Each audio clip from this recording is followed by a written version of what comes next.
Hello viewers, YouTube comments not working, showing this error the connection to the server timed out. In this tutorial, I'll show you how to fix it. So let's start. For solving this problem, first of all find YouTube app. Now tap and hold on YouTube app. Open YouTube app info. So click on I button or app info.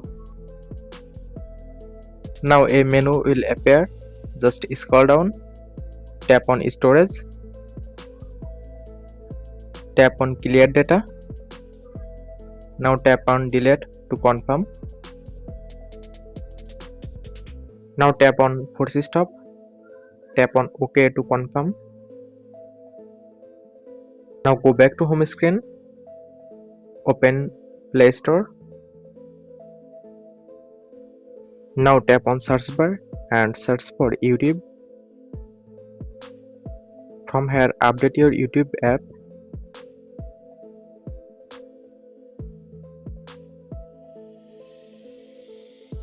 After completing update process, now restart your phone. After following all steps, now go to YouTube and check your problem solved successfully. Thanks for watching. Stay connected for more updates.